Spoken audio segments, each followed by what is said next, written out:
Juan Marino. Gracias, presidente.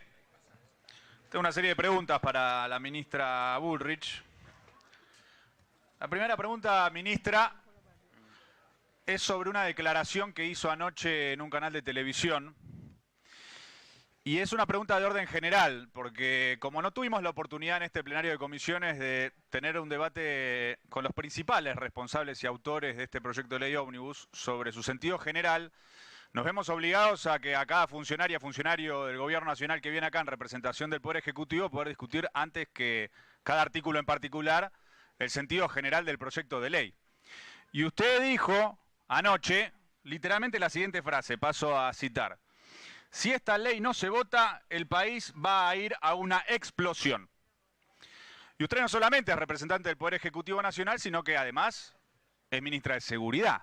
Entonces, una declaración de ese tenor, hacer referencia literalmente a una explosión en boca de la ministra de Seguridad es algo grave, que corresponde que nos lo explique con detalle. Porque usted le está diciendo al Congreso que tenemos que votar este proyecto de ley porque si no en el país hay una explosión. ¿Qué explosión? ¿Cuál sería la explosión exactamente? ¿Cómo se desencadenarían los acontecimientos en caso de que esta Cámara de Diputados y este Congreso Nacional rechacen el proyecto de ley ómnibus? ¿Qué información tiene usted al respecto? Porque claramente si usted nos está diciendo que ese es el argumento central sobre la base del cual tenemos que votar esta ley, nos tendría que dar información precisa acerca de qué estamos hablando, porque de lo contrario en realidad es una frase más que se suma a una serie de frases de los principales exponentes del gobierno nacional en línea con esta extorsión y este ultimátum que están desplegando contra el Congreso de la Nación para imponer la aprobación de este proyecto de ley. Y en esa línea le pregunto si la explosión tiene alguna vinculación con la crisis económica, consultarle por qué no viene el ministro de Economía a explicar el proyecto de ley.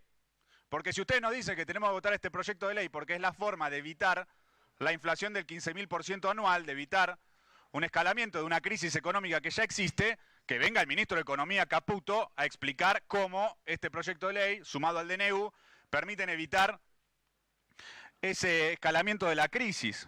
Usted recién le decía a una diputada, ¿no les gusta el plan económico? Le preguntaba. Yo le pregunto a usted, ¿cuál es el plan económico? Nosotros no conocemos ningún plan económico de este gobierno. Conocemos una motosierra, conocemos una serie de medidas inconexas entre sí que lo único que hacen es agredir al pueblo y a la patria, y que lo único que están generando es una desorganización económica generalizada. Y hasta incluso los inversionistas, como ven que no hay plan económico y desconfían del gobierno, están recurriendo a los dólares financieros que están subiendo justamente por esa incapacidad del gobierno de generar confianza. Entonces, preguntarle por qué no viene Caputo, y se lo tengo que preguntar a usted, porque es una de las representantes del Poder Ejecutivo. Ayer cuando se lo preguntamos a Barra y a Cuño Libarona dijo que no vinieron Sturzenegger, Caputo y Pose porque tenían cosas más importantes que hacer. Y le pregunto si usted está de acuerdo con eso, porque ustedes dicen que esto es lo más importante de todo, que esto es lo que evita, como usted dijo, una explosión. Y bueno, evidentemente, si es tan importante, tendría que venir Caputo junto con Sturzenegger y Pose. Sobre esa base, algunas preguntas puntuales sobre el articulado que ustedes proponen en relación a lo que a usted le compete en el proyecto de ley ómnibus. El proyecto de ley ómnibus, usted nos plantea como modificación del artículo 194, el 194 bis, además de incrementar las penas para generar penas que, de acuerdo con el criterio de jueces, puedan llegar a ser no excarcerables. Y en el 194 bis nos dicen que los organizadores y coordinadores de una reunión o manifestación, que en el 194 que ustedes proponen tendrían penas más graves que el que participe de esa manifestación, puede ser las personas que convoquen a otras personas a participar de la reunión, que coordinen personas para llevar a cabo la reunión, que provea cualquier tipo de medio material o logístico para la realización de la reunión. Entonces, yo le quiero preguntar, para hablar de la realidad, porque acá hay mucha fantasía en las posiciones del gobierno. Vamos a ver un caso hipotético. Corte de luz en un barrio popular, en cualquier provincia del país. Si los vecinos salen a la colectora, diputado, a la avenida, voy 4 minutos y medio, diputado. Claro, son 5. Por eso, ya cierro. Okay. Vamos a hacer caso hipotético. Déjeme un ratito más porque me interrumpió. Vamos a ese caso hipotético.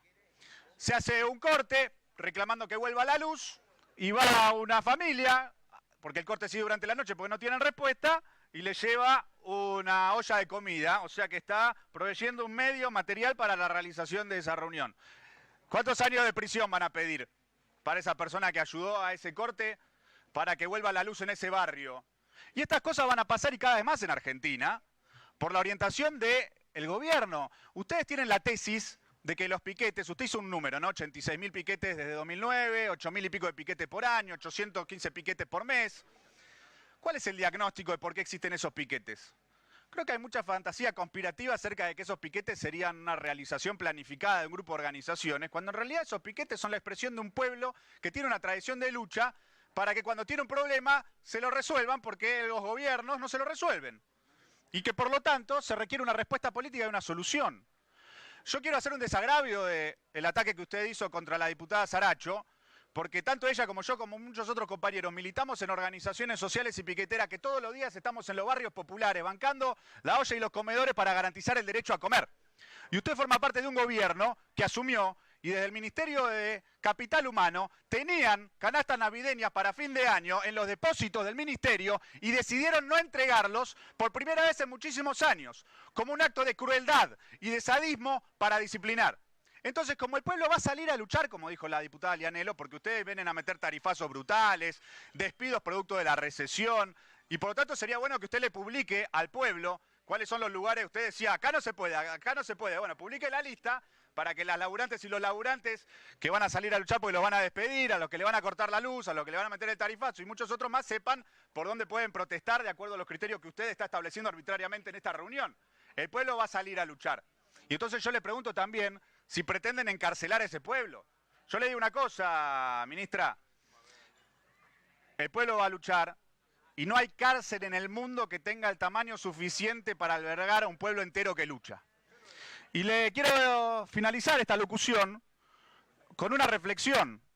El pueblo no los votó para que instauren una monarquía o para que sean verdugos. El pueblo los votó para que gobiernen. Por lo tanto, es imperativo que abandonen estas fantasías represivas, que reconozcan la realidad, que se ajusten a lo que dicta la Constitución, que implica también defender y respetar el derecho a la protesta, que se ajusten a lo que dicen los tratados internacionales de derechos humanos, como la Convención Americana de Derechos Humanos, que en la interpretación de la CIDH plantea que el ejercicio del derecho a la protesta incluye las manifestaciones en las calles, que respeten esa Constitución y que retrocedan en todas estas medidas que lo único que hacen es agredir al pueblo argentino.